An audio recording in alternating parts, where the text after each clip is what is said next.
Il y a un truc, quand on écrit, même quand on fait du vélo, ou même quand on discute avec des copains, il y a des moments dans la vie où on a des sortes de... des petits moments d'extase.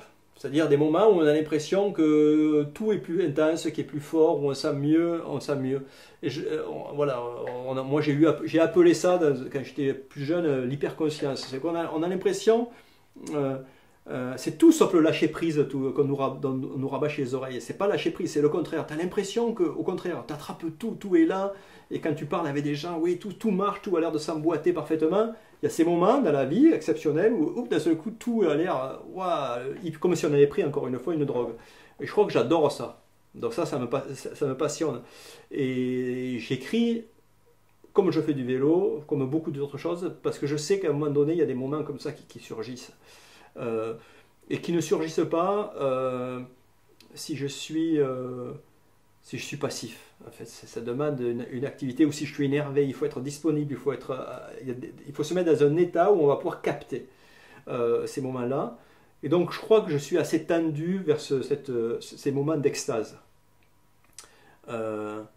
Souvent, Isa qui me dit avec ses côtés psychanalytiques que j'écris pour fuir, voilà, des trucs, c'est pour fuir. Non, j'écris pas pour fuir, j'écris pour essayer d'attraper ça. Euh, euh, et alors, c'est peut-être pour beaucoup de gens, ça peut être pas complètement farfelu de dire ça.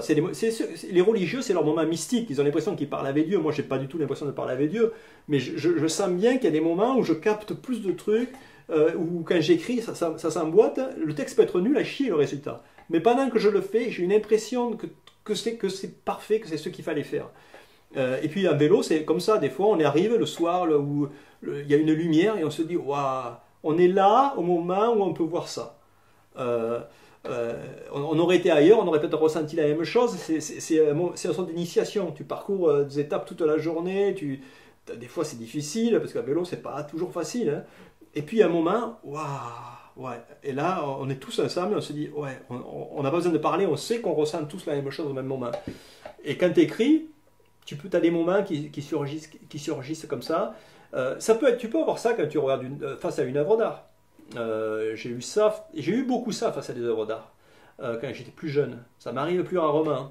Ça m'arrivait il y a pas longtemps, j'ai revu Mulholland Drive et j'ai repris la même gifle que quand je l'avais vu la première fois. Parce que c'est un film, waouh, c'est extraordinaire. Et donc tu peux l'avoir avec une œuvre d'art, mais je trouve que quand toi tu es acteur, c'est encore plus fort. C'est encore plus fort. Donc c'est pour ça que je vais moins souvent dans les musées, parce que la sensation de jouir par le travail des autres, bah, je l'ai déjà hyper vécu, donc j'ai beaucoup moins besoin d'aller dans les musées, j'y vais plus pratiquement. Ça m'arrive, j'ai l'occasion, j'y vais, mais je suis pas un consommateur d'art aujourd'hui. J'ai beaucoup consommé d'art pour en arriver là où je suis, mais aujourd'hui, j'en ai plus besoin. C'est-à-dire que je cherche à vivre la sensation moi-même. Donc ce qui est super, c'est que tu peux la vivre avec du vélo. Donc tu n'as pas besoin de toute une initiation philosophique ou artistique pour en arriver là. Donc il y a plein de moyens différents d'arriver là. Je pense que les gens qui font du yoga peuvent ressentir ça, peut-être. En tout cas, voilà, je cherche ces petites extases, ces petites extases.